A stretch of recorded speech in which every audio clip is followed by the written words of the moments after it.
খুযু যীনাতাকুম ইনদা কুল্লি মসজিদ আই ইনদা কুল্লি সালাত। প্রত্যেকটা নামাজের সময়, বিশেষ করে জুমার নামাজের সময় তোমরা সুন্দর সুন্দর সাধ্যমতো পোশাক পরে, গোসল করে, পোশাক পরে, আতর সুগন্ধি লাগিয়ে মুয়াজ্জিনের আজান হয়ে যাওয়ার সাথে সাথেই আমার ঘরের মধ্যে চলে আসো। আল্লাহ পাক রহমতের ফেরেশতা আকাশ থেকে নাজিল করে দেন। মসজিদের বারান্দায় গেটের মধ্যে দাঁড়িয়ে থাকেন ফেরেশতা। এই মসজিদের মধ্যে সর্বপ্রথম কে প্রবেশ করে? ধারাবাহিকভাবে মুসল্লিদের, আল্লাহ পাকের বান্দাদের, মুমিন মুসলমান বান্দাদের নামগুলি আল্লাহ পাকের কুদরতের লিস্টের মধ্যে উঠাইতে থাকে। এজন্য আলহামদুলিল্লাহ, যারা আজানের আগে আমরা আসতে পেরেছি আল্লাহ পাকের কাছে অসংখ্য গণিত শুকরিয়া। আর যারা আসতে পারে নাই, হয়তো যারা আসবে না, দুনিয়ার লোভ লালসা, এই দুনিয়ার মায়া মোহাব্বতে পড়ে যারা আল্লাহকে ভুলে যাবে, আল্লাহ পাককে যারা অস্বীকার করবে, আল্লাহর গোলামি যারা জীবন থেকে বাদ দিবে, একদিন তারা আফসোস করবে। 1 নম্বর আফসোস করবে মরণের সময়, 2 নম্বর আফসোস করবে কবরে, 3 নম্বর আফসোস করবে কিয়ামতের ময়দানে, সর্বশেষ চূড়ান্ত আফসোস করবে আল্লাহ পাকের নাফরমান বান্দারা জাহান্নামে গিয়ে। জাহান্নামে গিয়ে আফসোস করবে। সুতরাং সেই সময় আফসোস কোনো কাজে আসবে না। আল্লাহর ঘরে মেহমান বৃন্দ, আল্লাহ পাক আমাদেরকে বানিয়েছেন। আমরা তো আল্লাহকে বলি নাই, আল্লাহ তুমি আমাকে তোমার রূহ জগৎ থেকে আমাকে মায়ের পেটে পাঠাও, এরপরে মায়ের পেট থেকে দুনিয়াতে পাঠাও। আমরা আল্লাহর কাছে দরখাস্ত করি নাই। আল্লাহ পাক মায়া মোহাব্বত করে আমাদেরকে পাঠিয়েছেন। 20 কোটি শুক্রাণু থেকে, 20 কোটি মানুষ থেকে আল্লাহ পাক আমাকে আপনাকে নির্বাচিত করেছেন। আমরা আল্লাহ পাককে রূহ জগতের মধ্যে আল্লাহকে ওয়াদা দিয়েছিলাম। আল্লাহ পাক আমাদেরকে সিলেকশন করে পাঠিয়েছেন দুনিয়ার জমিনে আল্লাহর গোলামি করার জন্য, আল্লাহকে চিনার জন্য, আল্লাহর পরিচয় খুঁজে বের করার জন্য আল্লাহ পাক, গোলামি করার জন্য আল্লাহ পাক পাঠিয়েছেন। সুতরাং ধারাবাহিকভাবে গত জুমায় আমি আপনাদের সামনে আলোচনা করেছিলাম যে আত-তাওবাতু আল-আন ক্বাবলা আল-মাউত, এখনই আমাদের তওবা করার সময়। এই বিশ্বময় বস্তুবাদী দুনিয়ায়, এই গুনাহে ভরা দুনিয়ায়, বর্তমান সময়ে আমাদের হায়াতের কোনো গ্যারান্টি নাই। এই যে গতকালকে রাত 10টার সময় আওসাফ ক্লাবের সামনে কাটাখালী রাস্তার মুখেই যে অ্যাক্সিডেন্ট হলো, তার কোমর পর্যন্ত শরীর আলাদা হয়ে গেল। গোটা মোটরসাইকেল একটা বাসের ভিতরে চলে গেল, পুরা রাস্তা যে রক্ত হয়ে গেল। 1 সেকেন্ড আল্লাহ পাক সময় দিলেন না। আল্লাহ বললেন ওয়ালিকুল্লি উম্মাতিন আজাল, প্রত্যেকটি জাতির আজাল আসবে, আজাল মৃত্যু আসবে। ইযা জা আজালুহুম লা ইস্তাখিরুনা সাআতান ওয়া লা ইস্তাকদিমুন। আল্লাহ বললেন যখনই মৃত্যু আসবে 1 ঘন্টা আগেও হবে না, পরেও হবে না। এই জন্য হঠাৎ যদি আল্লাহ পাক আমাদেরকে, আমরা এখনো মৃত্যুর জন্য আমরা প্রস্তুতি নিই নাই, নেক আমল করি নাই, আল্লাহ গুনাহে ভরা জীবনে যদি হঠাৎ করে আমাদেরকে ডাক দাও এইভাবে, আল্লাহ আমাদের জীবন তো ব্যর্থ হয়ে যাবে। এজন্য এখনই তওবা করার সময়, মৃত্যুর পূর্বে, এবং আল্লাহর দিকে ফিরে আসো। এই বিষয়ের উপর আমি গত জুমায় পয়েন্ট আকারে কোরআন এবং হাদিস দিয়ে অনেকগুলা কথা বলেছিলাম। The right time to repent is now, এখনই তওবা করার সময়। Return to Allah before death, মৃত্যুর আগে এখনই আল্লাহর দিকে ফিরে আসো। এই বিষয়ের উপর আমি কথা বলেছিলাম। সেই ধারাবাহিকভাবে আপনাদের সামনে আজকের এই জুমায়ও আমি আপনাদের সামনে কথা বলবো যে আমাদেরকে চূড়ান্ত ফাইনাল কথা হলো আমাদেরকে আল্লাহর কাছেই ফিরে যেতে হবে। আল্লাহর কাছে না গিয়ে দ্বিতীয় কোনো খুদা, দ্বিতীয় কোনো ভগবান, দ্বিতীয় কোনো গড, দ্বিতীয় কোনো ঈশ্বরের কাছে যাওয়ার কোনো সুযোগ নাই। এজন্য সম্মানিত হাজিরিন, শুরুতেই আমি আপনাদেরকে বলতে চাই যে আমাদের গুনাহে ভরা জীবন, আমাদেরকে অবশ্যই তওবা করতে হবে। নবী করিম সাল্লাল্লাহু আলাইহি ওয়াসাল্লামের কাছে একজন লোক এসে বললেন, ইয়া রাসূলুল্লাহ, শুনেছি আপনি রাহমাতুল লিল আলামিন। মহান বিচারের দিবসে, কঠিন মুহূর্তে, কিয়ামতের ময়দানে, যেখানে আদম নবী, নূহ নবী, ইব্রাহিম নবী, মূসা নবী, ঈসা নবী কথা বলতে পারবেন না, সেই দিন আপনার পাওয়ার সম্মান বেড়ে যাবে। আপনার সেদিন পাওয়ার থাকবে, ক্ষমতা থাকবে। সেদিন আপনি আপনার উম্মতদেরকে সেদিন আপনি সুপারিশ করবেন। সুতরাং শুনেছি আপনি রাহমাতুল লিল আলামিন, আপনি দয়ার সাগর, মায়ার সাগর। সুতরাং আপনার কাছে এসেছি ইয়া রাসূলুল্লাহ, আমি জীবনে মারাত্মক গুনাহ করেছি। সেই গুনাহ কি? সেই গুনাহ হলো মক্কা এবং মদিনায় যত লোক মারা যায়, আমার ইনকাম সোর্স হলো কাফনের কাপড় চুরি করা। কাফনের কাপড় চুরি করা হলো আমার, এটা আমার ইনকাম।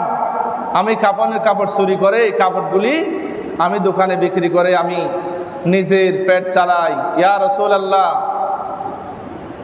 আমার জন্য কোনো রাস্তা আছে কিনা? আপনি আমাকে মুসলমান বানিয়ে দেন, আমাকে তওবা করান। নবীজি বললেন, তুমি তওবা করো। লোকটি বললেন, ইয়া রাসূলুল্লাহ, আমার তো মনে হয় না আল্লাহ পাক আমার গুনাহ মাফ করবেন, কারণ আমি যেই গুনাহ করেছি।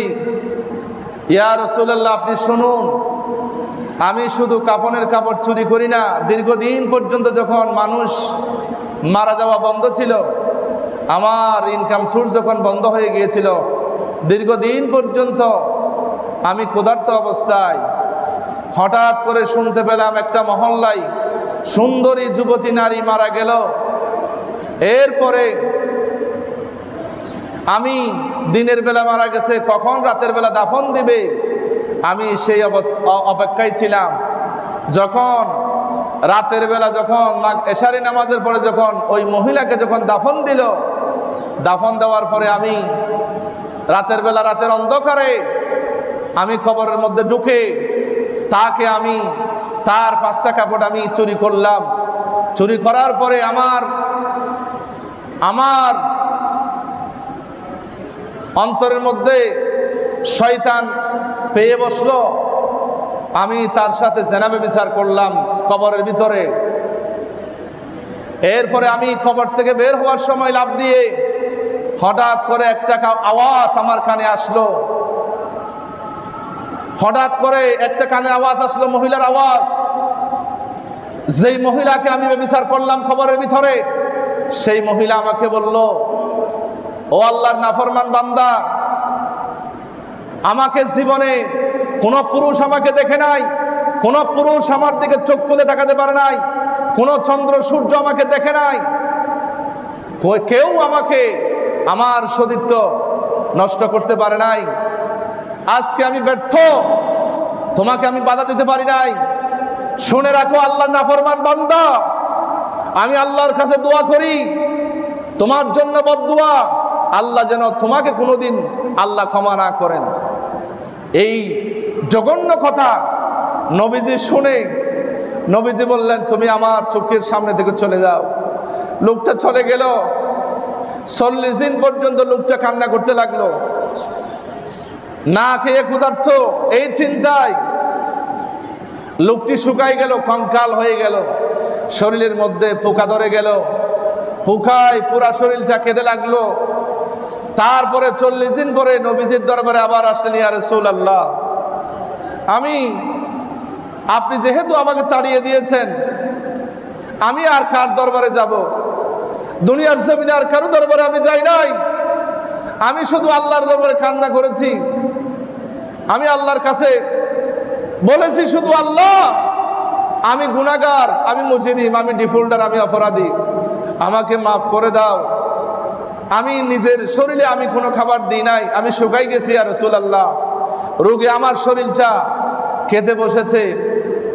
সুতরাং আপনি আমাকে তওবা করান, আমাকে মাফ করে দেন। হঠাৎ করে হযরতে জিবরাইল এসে বলেন, ইয়া রাসূলুল্লাহ, এই লোকটারে আপনি আর কষ্ট দিবেন না, এই লোকটা আপনি মুসলমান বানিয়ে দেন, এই লোকটাকে আপনি তওবা করান। নবীজি তাকে মাফ করে দিলেন, তওবা করালেন।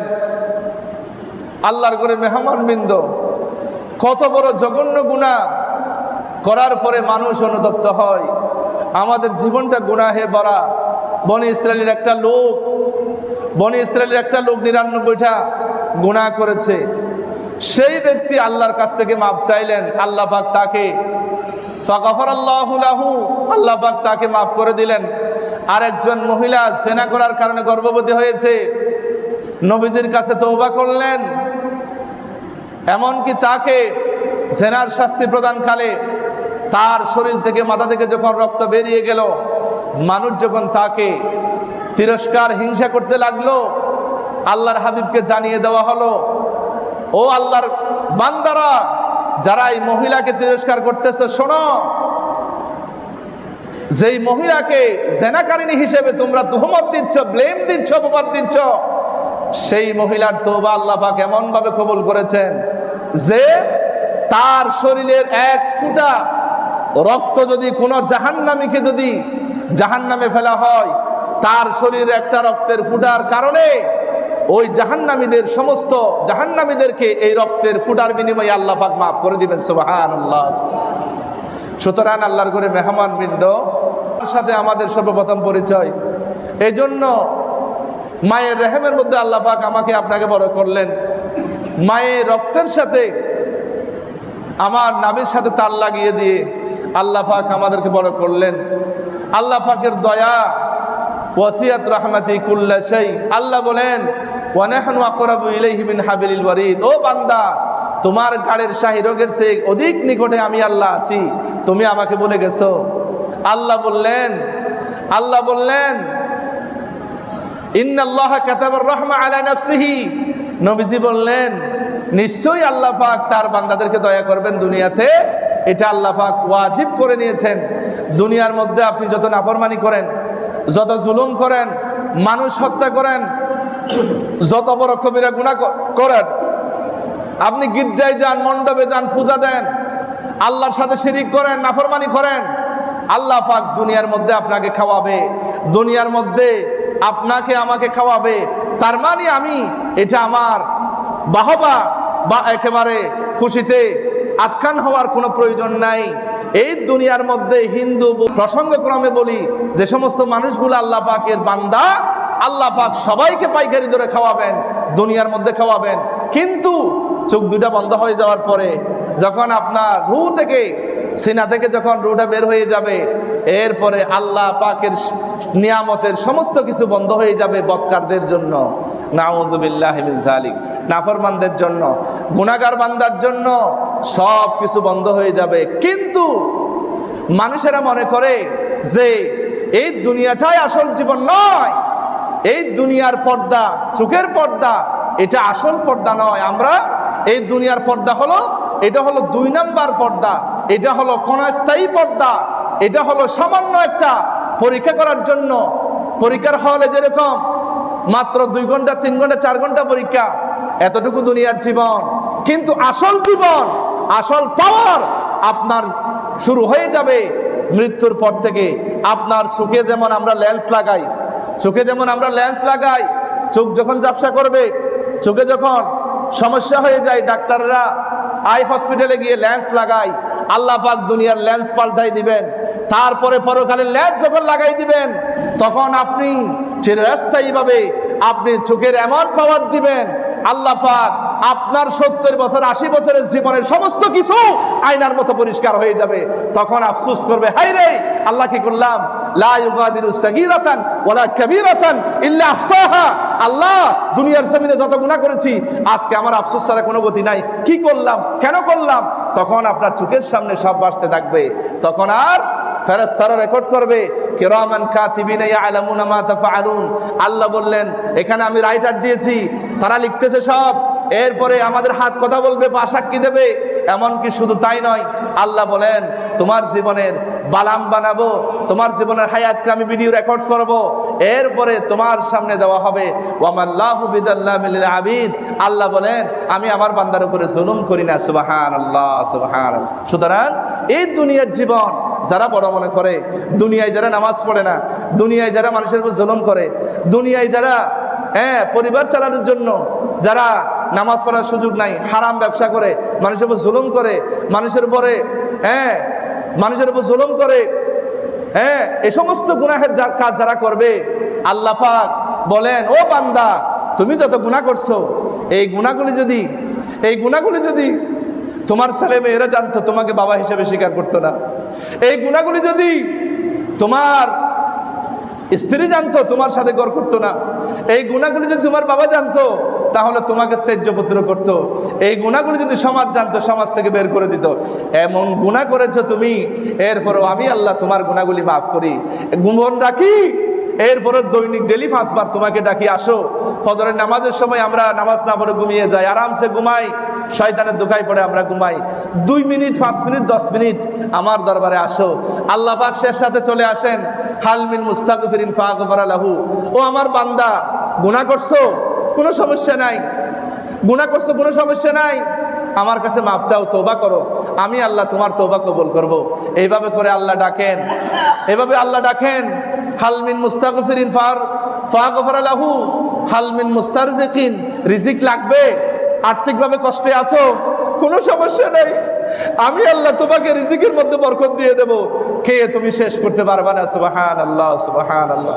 এই জন্য আল্লাহর ঘরে মেহমান বৃন্দ যত গুনাহ করি না কেন, আল্লাহ বলেন আমি তোমার জীবনের সমস্ত গুনাহ আমি আল্লাহ মাফ করে দেব। মানুষ যখন গুনাহ করে, আল্লাহ বলেন সূরা মুতাফফিফিনের 14 নম্বর আয়াতের মাধ্যমে বলেন, মানুষ যখন একটা গুনাহ করলো, অন্তরের মধ্যে একটা কালো দাগ পড়ে যায়। মানুষ যখন গুনাহ করার পরে যখন তওবা করে, আল্লাহ বলেন এরপরে গুনার কালো দাগটা আমি অন্তর থেকে দূরীভূত করে দিই। মানুষ যখন এভাবে গুনাহ করতেই থাকে, আল্লাহ থেকে তখন দূরে চলে যায়। মানুষ যখন এইভাবে যখন গুনাহ করতেই থাকে, আল্লাহ বলেন আমি তখন অন্তরের মধ্যে মরিচিকা সৃষ্টি করে দিই। তখন এই অন্তরটা তখন ডিফোল্ডার হয়ে যায়, এই অন্তরটা কালো হয়ে যায়, এই অন্তরে মরিচিকা পড়ে। তখন এই অন্তর যখন কালো হয়ে যাবে, তখন আপনার জিহ্বায় যখন স্বাদ থাকবে, তখন আপনার দুনিয়ার ভালো ভালো নিয়ামত, খানা পিনা বস্তু সব কিছু আপনার কাছে মজা লাগবে। কেন? কারণ আপনার জিহ্বার মধ্যে স্বাদ আছে। যখন আপনার বিষাক্ত সাপে যখন কামড় দিবে, আপনার স্বাদ যখন নষ্ট হয়ে যাবে, তখন দুনিয়ার ভালো জিনিস আপনার ভালো লাগবে না। যখন আপনি গুনাহ করবেন, ইমানের স্বাদ নষ্ট হয়ে যায়, তখন নামাজ পড়তে আপনার ভালো লাগবে না, খারাপ লাগবে। খারাপ কাজ করতে, গুনার কাজ করতে মজা লাগবে। তখন বুঝতে হবে আমার ইমানের স্বাদ নষ্ট হয়ে গেছে। তখন আমরা কোনোদিন চিন্তা করি না, একটা ভালো আলেমের কাছে যাই, ভালো একটা হক্কানি রব্বানি পীর বুজুর্গের কাছে যাই, একজন আলেমের কাছে যাই, হুজুর আমাকে একটু আপনি চিকিৎসা করুন, আমাকে পথ বাতলে দেন, আমাকে একটু তওবা করান, আমাকে একটা পরামর্শ দেন, আমার এই অবস্থা, দুনিয়ায় তওবা করেছি। অনেক মানুষ 60 বছর হয়ে গেছে, 50 বছর হয়ে 40 বছর হয়ে গেছে, এখনো আশায় আছে নামাজ পড়বো আর কি, মারা গেলে, মারা যাওয়ার আগে আমি আস্তে আস্তে মারা যাব, 60 বছর 70 বছর 80 বছর 100 বছর হায়াত পাবো, জীবনের শেষ মুহূর্তে পড়বো আর কি। নাউযুবিল্লাহি মিন যালিক।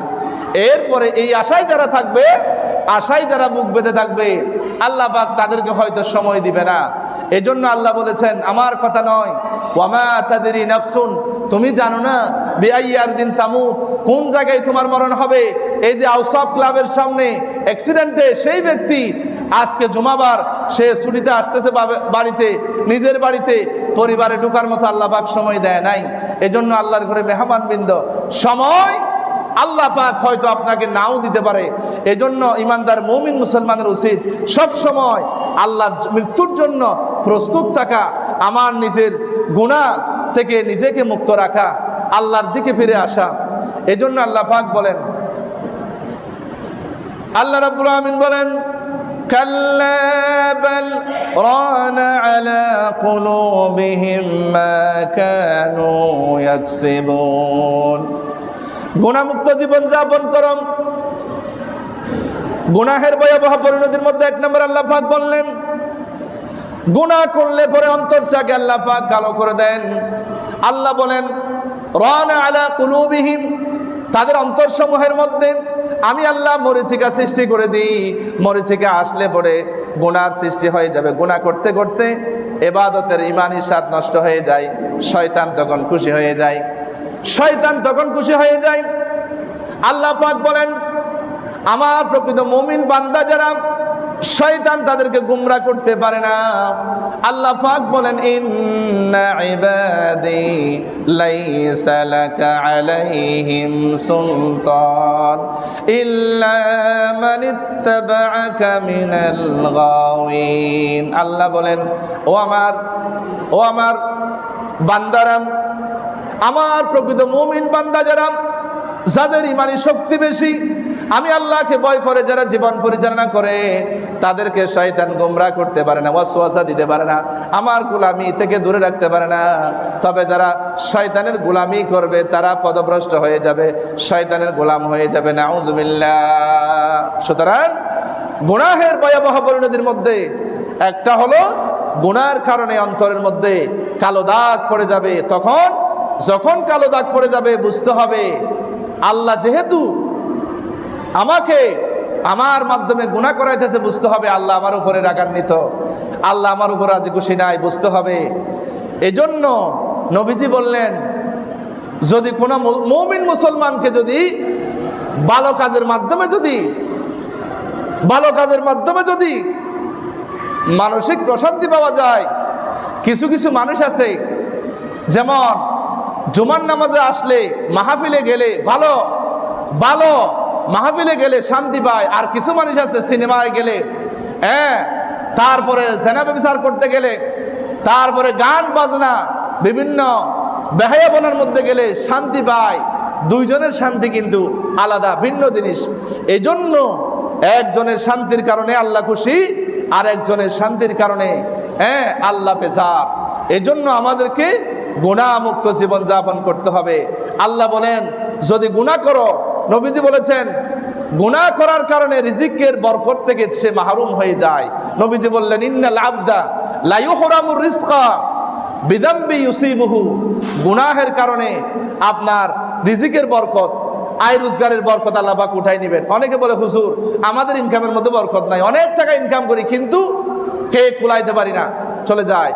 তখন বুঝতে হবে আমার কোনো গুনাহ আছে কিনা, আমার কোনো গুনাহের জীবন আছে কিনা, তখন আমাকে ওই গুনাহ থেকে ফিরে আসতে হবে। তখন আল্লাহ পাক আমার আয় রোজগার, ইনকাম, ব্যবসা বাণিজ্য, চাকরি বাকরির মধ্যে আল্লাহ পাক বরকত, তরক্কি, তন্মিয়া, উন্নতি, অগ্রগতি দিয়ে দিবেন। সুবহানাল্লাহ, সুবহানাল্লাহ। আল্লাহর ঘরে মেহমান বৃন্দ, এরপর আল্লাহ পাক বলেন গুনাহের কারণে আল্লাহ পাকের শাস্তি নির্ধারিত হয়ে যায়। আল্লাহ পাকের শাস্তি আমার উপরে অনেক সময় দুনিয়ার মধ্যে আযাব গজব আসে, ব্যবসা বাণিজ্য লস হয়, এরপরে সন্তান সন্ততি মারা যায়, বিভিন্ন কারণে আল্লাহ পাক বলেন তোমার গুনাহের কারণেও তোমার উপরে আযাব, বিপদ আপদ, বালা মুসিবত আসতে পারে। আল্লাহ রাব্বুল আলামিন বলেন সূরা আশ-শূরা 30 নম্বর আয়াত, وما أصابكم من مصيبة فبما كسبت أيديهم ويعفو عن كثير। আল্লাহ পাক বলেন এই দুনিয়ার জমিনে যত বিপদ আপদ মুসিবত তোমাদের উপরে আসে সবকিছু তোমাদের দুই হাতের কামাই করা, তোমাদের কর্মের ফল, কিন্তু আমি আল্লাহ অনেকগুলি মাফ করে দিয়ে থাকি। সুবহানাল্লাহ। আল্লাহ পাক বলেন গুনাহের কারণে যদি আমি আমার বান্দাদেরকে যদি পাকড়াও করতাম তাহলে এক ডুব পানি গিলার মতো সময় আমি দিতাম না। আল্লাহ পাক বলেন, নবী করিম সাল্লাল্লাহু আলাইহি ওয়াসাল্লাম বলেছেন যদি কোনো মানুষ যদি আল্লাহ পাক গুনাহের কারণে তৎক্ষণাৎ যদি শাস্তি দিতেন তাহলে আল্লাহ পাক নিঃশ্বাস ফেলার মতো সময় দিতেন না। নাউজুবিল্লাহ। সুতরাং আল্লাহ পাকের হাবিব বলেন যে গুনাহ করার কারণে অন্তরের মধ্যে দাগ পড়ে যায়, যখন আপনি তওবা করবেন, তওবা করার পরে আপনার সেই দাগটা চলে যায়। আর যারা গুনাহের মধ্যে চলমান থাকে, বিদ্যমান থাকে, তখন আল্লাহ পাক বলেন ফাযালিকার রানুল্লাযী যাকারাল্লাহু ফি কালামিহিল মুবিন। আল্লাহ পাক কোরআনের মধ্যে যে মরিচিকার কথা বলেছেন আল্লাহ পাক তার অন্তরের মধ্যে মরিচিকার সৃষ্টি করে দেন। নাউযুবিল্লাহি মিন যালিক। সুতরাং গুনাহ হওয়া স্বাভাবিক, কিন্তু গুনাহ থেকে ফিরে আসতে হবে। গুনাহ হওয়া স্বাভাবিক, এজন্য ফার্সি ভাষায় শায়ের বলেছেন, বান্দা আগার কসুর না করতে তো ভি কসুরতে, বান্দা যদি গুনাহ না করে এটা তো আরেকটা অপরাধ। এজন্য তার মানে শায়ের গুনাহ করার জন্য বলতেছেন না, গুনাহ হয়ে গেলে তৎক্ষণাৎ গুনাহ থেকে আমাকে তওবা করতে হবে। আল্লাহ পাক সেই গুনাহ করার কারণে আল্লাহ পাক মাফ করে দিবেন। আমরা যদি গুনাহ না করি ফেরেশতাদের মতো একেবারে নিষ্পাপ থাকি, তাহলে আল্লাহর জান্নাত দেওয়ার কি দরকার আছে? জাহান্নামে দিলেই তো হয়ে যেত। আল্লাহ জান্নাত বানিয়েছেন 8টা, জাহান্নাম বানিয়েছেন 7টা। অথচ আল্লাহ বলেছেন লাআমলাআন্না জাহান্নামা মিনাল জিন্নাতি ওয়ান নাসি আজমাইন। আল্লাহ বলেছেন আমি জাহান্নামকে আমলা করব, পরিপূর্ণ করব। কিন্তু আল্লাহ তো জান্নাত পরিপূর্ণ করব এটা বলেন নাই, জান্নাত পরিপূর্ণ করব এটা বলেন নাই।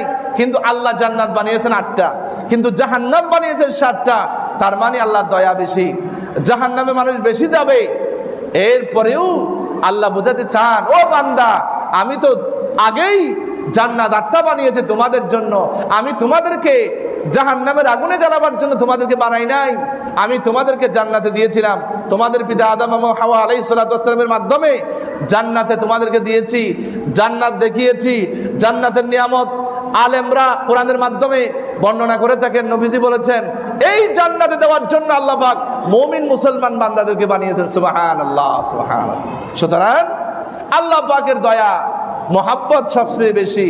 এজন্য আল্লাহ পাকের হাবিব বলেছেন, মুসলিম শরীফের হাদিস, যদি কোনো বান্দা আল্লাহ পাকের বান্দারা যদি গুনাহ না করে, তাহলে এই জায়গায় যেই জাতি গুনাহ করবে না সেই জায়গায় আল্লাহ পাক গুনাহ করার জন্য আরেকটা জাতি বানাবেন।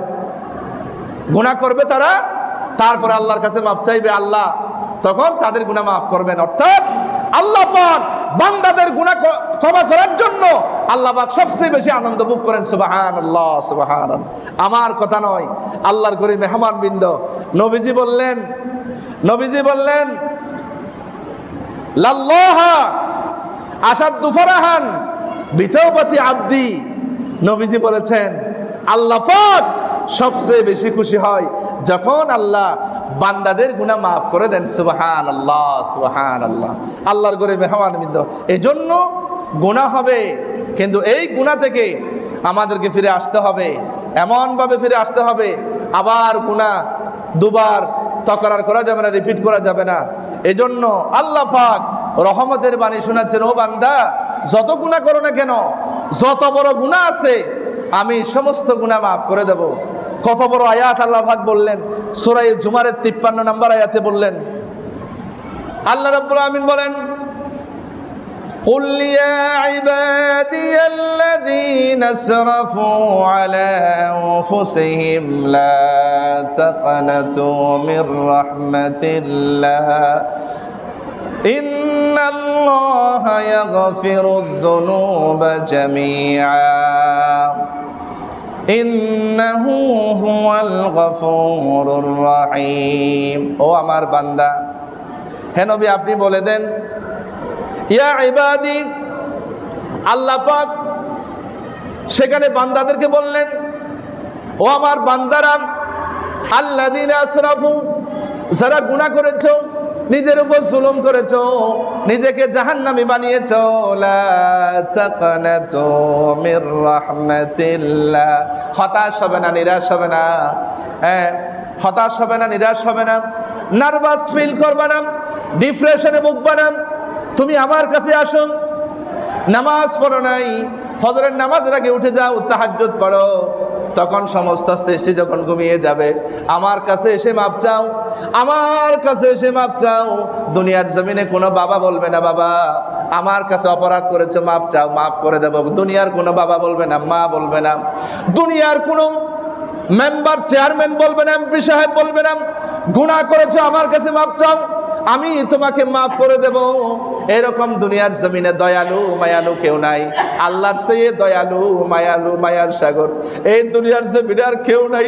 আল্লাহ বলেন বান্দা যত গুনাহ করো না কেন, নামাজের মাধ্যমে আমার কাছে সারেন্ডার করো, তওবা করো, আমি তোমার জীবনের ইন্নাল্লাহা ইয়াগফিরুয যুনুবা জামিআ, আল্লাহ বলেন তোমার জীবনের সমস্ত গুনাহ আমি আল্লাহ মাফ করে দেব। সুবহানাল্লাহ।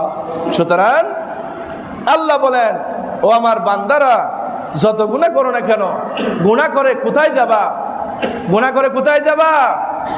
এই দুনিয়ার, আমার দুনিয়ার বাইরে আর কোনো দুনিয়া নাই। সুতরাং আমার কাছে আসতে হবে, আমার কাছে আসো।